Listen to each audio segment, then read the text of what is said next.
नमस्कार मित्रांनो, लग्नाची वेळी येणाऱ्या काही भागामध्ये असे होणार की राघवला वाटत असते की राशी आता त्याच्याजवळ राहीन. त्याने राशीला इतके प्रेम दिलेले असते आणि इतक्या दिवसापासून राशी आपल्यापासून इतकी दूर राहिली. सिंधूने आपल्याला तिच्याबद्दल काही सांगितले नाही. जेव्हा राशी त्याला भेटते तेव्हा तो राशीसाठी वेडा झालेला असतो. आपली मुलगी आपल्यापासून आपल्याला सोडून कुठेही जाऊ नये म्हणून तो रात्रंदिवस राशीजवळ असतो. राशीला काय आवडते, राशी काय करण्यासाठी उत्सुक आहे, हे सर्व राशीला देण्यासाठी तो तयारच असतो. राशीसाठी त्याने दुकानातून खूप गिफ्ट्स, खूप खेळण्या आणि राशीच्यासाठी अनेक शॉपिंगसुद्धा त्याने केलेली असते. राशीला सिंधूची आठवण येऊ नये म्हणून राघव प्रयत्न करत असतो. मात्र इकडे सिंधूला सुद्धा आठवण येत असते आणि सिंधू शेवटी कांताची मदत घेऊन जेलमधून ही फरार होते आणि पोलिस सिंधू मागे असतात. सिंधू एकदम चक्क राघवच्या घरी येऊन पोहोचते. सिंधू कुणालाच घाबरत नसते, कारण एक आईची माया खूप वेडी असते. आपल्या मुलासाठी सिंधू ही वेडी झालेली असते. तर राघवने सिंधूबरोबर असे वाईट वागायला नको होते, पण राघवला सुद्धा वाटत असते की सिंधू राशीला परत माझ्यापासून दूर करेल, म्हणून राघवने हे सर्व केलेले असते. आणि त्याच वेळेस राघव इकडे राशी आणि वंशबरोबर लपाछपीचा खेळ खेळत असतो. तेवढ्यात सिंधू येते आणि राशी ही सिंधूला बघते आणि आई असे जोरात ओरडते, कारण राशीला सिंधूची खूप आठवण येत असते. पण राघव आणि राजश्री राशीला समजवण्याचा प्रयत्न करत असतात की बाळा, तुझी आई कामासाठी बाहेर गेलेली आहे आणि एक महत्त्वाचे काम असल्यामुळे ती लवकर नाही येऊ शकणार, असे खोटे त्यांनी राशीला सांगितलेले असते. राशीचा खूप लाड करत असतात, पण राशीला आईची आठवण येत असते. तर सिंधूला बघून राशीला खूप आनंद होतो आणि चक्क ती सिंधूला मिठी मारते. सिंधूला विचारते की आई, तू मला सोडून कुठे गेली होतीस? तुला कसे समजले नाही की तुझ्याशिवाय मी एक सेकंदसुद्धा राहू शकत नाही? तर सिंधूला सुद्धा राशीला बघून खूप आनंद होतो. प्रेमाने ती मिठी राशीला मारते. राघव हे सर्व बघत असतो आणि घरातील सर्वजण बाहेर पळतच येतात. सिंधू आलेली बघून घरातील सर्वांना खूप मोठा धक्का बसतो. राजश्रीच्या डोळ्यात सुद्धा पाणी आलेले असते. मधूला मात्र आनंद होतो, कारण राशी किती दिवसापासून सिंधूची वाट बघते आणि सिंधू सिंधू करत राशी जेवणसुद्धा करायला तयार नसते.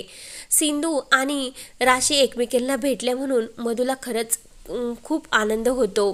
सिंधू ही राशीला म्हणत असते की बाळा, एका महत्त्वाच्या कामामध्ये मी अडकले होते आणि तेथून मी येऊ शकत नव्हते. अंकुर म्हणत असतो की सिंधू आंटी, मी तुम्हाला कॉल करण्याचा किती प्रयत्न केला, तुम्ही कॉलसुद्धा का घेतला नाही? राशी म्हणत असते की आई, मी तुला सुद्धा किती वेळेस फोन केले, तू एकही फोन घेतला नाही आणि मला फोन का केला नाही, म्हणून असे अनेक प्रश्न ती विचारू लागते. राशी म्हणते की आई, मला खूप टेन्शन आले होते, तू मला सोडून कुठे गेली होतीस? मी यात्रेमध्ये एकटी तुला न सांगता अंकुर दादाबरोबर गेले, तेव्हा तू मला किती बोलली होतीस आणि आत्ता मला एकटीला का सोडून गेली असेल? मला तुझ्याशिवाय जेवण करायला सुद्धा इच्छा नव्हती. तर मधू, राघव, घरातील सर्वजण राशी आणि सिंधूचे ते प्रेम बघत असतात. सर्वांच्या डोळ्यामध्ये पाणी येत असतात. मधू म्हणत असते की राघव, बघितले का एका आईचे प्रेम काय असते? हे तू कसं समजू शकणार? कारण मला ते समजते की सिंधू आणि राशीचे कसे प्रेम आहे, कारण मी सुद्धा एका मुलाची आई आहे. आणि राघव, तुला जर राशीचे प्रेम मिळवायचे असेल तर तुला तुझ्या रागाला त्याग करावे लागेल. राशीच्या मनात जर समजले की तू सिंधूपासून तिला दूर ठेवण्याचा प्रयत्न केला तर राशी तुझ्यापासून आणखीनच दूर जाईन. प्रेमाने तुला राशीला आणि सिंधूला जिंकावे लागेल. मधू म्हणते की राघव, मला माहिती आहे की तू सुद्धा राशीवर खूप प्रेम करतो, पण खरं जे प्रेम असतं ते त्याग मागत असतं आणि तुला सुद्धा तुझ्या खऱ्या प्रेमाचा त्याग करावे लागेल. आणि तू राशीपासून तिची आई हिरावण्याचा प्रयत्न जर केला तर तू राशीच्या जीवनातील प्रत्येक आनंद हिरावून घेऊ शकशील. प्रेमाचा अर्थ मिळवणे नाही होतो राघव सर, प्रेमाचा अर्थ आनंद देणे हा असतो आणि त्या आनंदासाठी आपल्याला त्यांच्यापासून लांब जावे लागले तरीही तोच अर्थ असतो. राघव, तुमचं प्रेम तर खरं आहे ना, मग नशीब तुम्हाला सर्वांना एकत्र घेऊनच येईल, याच्यावर विश्वास ठेवा, म्हणून मधू ही राघवला समजवते. राजश्री सुद्धा खूप रडत असते आणि राघव, मधू जे काही सांगते ते खरंच योग्य आहे, कारण एक आई आपल्या मुलीपासून दूर नाही राहू शकत. दूर राहणे याचा काय त्रास होतो हे मला चांगले माहिती आहे. आणि मधू सुद्धा म्हणते की मला सुद्धा. काकू लगेच ही ऋतुजाला म्हणत असते की मला काहीतरी संशय येतो की राशी ही राघवची मुलगी नसणार.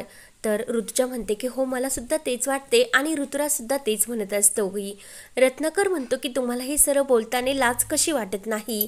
ती आपल्या वारस आहे, आपल्या वारसाची ती हक्कदार आहे, तरीसुद्धा तुम्हाला तिच्यावर का संशय येतो. आणि माझी ती नात आहे, प्लीज तिच्याविषयी असे बोलू नका. आणि मला त्या मुलीबद्दल खरंच खूप वेगळंच हे अनुभव येतो.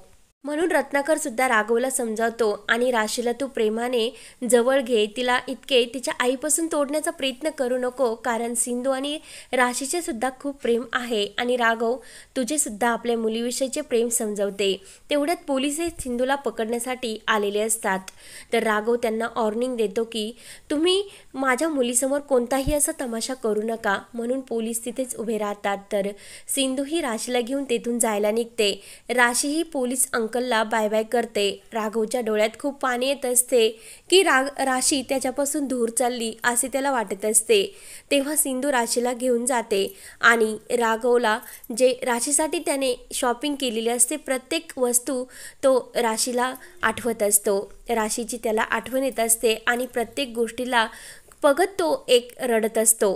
मुलीच्या प्रेमासाठी राघव खरंच खूप वेडा झालेला असतो.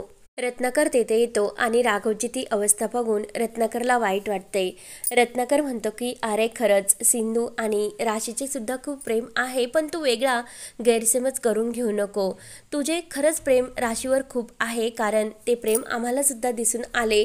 पण राशी लवकरच तुझ्याजवळ येईल, तू काळजी करू नको. राघवच्या डोळ्यात पाणी येत असते. राघव म्हणत असतो की हो, मी राशीला भेटण्याचा नक्की प्रयत्न करील. त्यानंतर इकडे सिंधू आणि राशी एकमेकींना मिठी मारून बसलेले असतात. शकू आत्या म्हणते की अगं जेवण करून घ्या. दोघी म्हणतात की आम्हाला नाही जेवायचे. तर राशी म्हणत असते की मी जेव्हा पोलीस अंकलच्या घरी गेले होते तेव्हा त्यांच्या आईने म्हणजे मॅमने मला खूप छान असे भरवले आणि माझ्यासाठी गाणंसुद्धा पोलीस अंकल म्हटले. त्यांनी माझ्यासाठी खूप शॉपिंग केली होती आणि टेंट हाऊस माझ्यासाठी आणि अंकुरसाठी बनवला होता. रात्रंदिवस पोलीस अंकल आमच्याजवळ होते आणि आम्ही त्यांच्या मिठीत झोपलेलो होतो. तर सिंधूच्या डोळ्यात पाणी येते. तर राशी म्हणत असते की जर माझे बाबा असते तर ते सुद्धा त्यांनी मला असेच प्रेम दिले असते ना पोलीस अंकलवानी. तर शकू आत्या आणि सिंधूला मोठा धक्का बसतो, पण शकू आत्याला आनंद झालेला असतो. त्यानंतर इकडे राघव हा रत्नाकरला म्हणत असतो की नाही, मी सिंधू आणि राशीला माझ्यापासून कधीही लांब जाऊन देणार नाही. मी राशीला भेटायला जाणार. मी सुद्धा तिचा बाबा आहे, माझा सुद्धा तितकाच हक्क आहे सिंधूचा जितका हक्क. म्हणून राघव हा राशीसाठी वेडा झालेला असतो आणि तो सिंधूच्या घरी राशीकडे भेटण्यासाठी जायला निघलेला असतो. मधू हे सर्व बघत असते. राघवची अवस्था मधूला सुद्धा पाहवत नसते. त्यानंतर इकडे ऋतुजा ही काकूला म्हणत असते की आता तर खरा खेळ सुरू होणार, कारण आता एकमेकांच्या राशीसाठी ते जवळ येणार, एकमेकांबरोबर जेवण करणार, एकमेकांबरोबर बसणार, बोलणार, एकमेकांच्या घरी जात राहणार. म्हणजे आता नवीन प्रेम कहाणी पुन्हा मुलांची आणि आईची वडिलांची सुरू होणार. तर काकू म्हणत असते की नाही, असे काही एक होणार नाही. राशी ही राघवची मुलगी नसणार. सिंधू काही ना काही चाल ही खेळत राहणार. तर राघव लगेच रात्रीच राशीकडे म्हणजे सिंधूच्या घरी जायला निघतो आणि तो सिंधूच्या घरी येतो. सिंधूला म्हणत असतो की मला सुद्धा राशीला भेटायचे, माझा सुद्धा तितकाच हक्क आहे. मी राशीला सांगणार की ज्या नांदगावच्या झाडावर तू बाबा येण्याची वाट बघून नाव लिहित होती तो बाबा मीच आहे. राशीला मी तिचे सत्य सांगणार की मीच तिचा बाबा आहे. तर सिंधूला खूप मोठा धक्का बसतो. तेव्हा आता राशीच्या प्रेमासाठी सिंधू आणि राघव एकत्र येण्याचा निर्णय कसा घेणार आणि पुन्हा एकत्र कुटुंब कसे येणार हे पाहण्यासाठी आपल्या चॅनलला नक्की सबस्क्राईब करत राहा. धन्यवाद.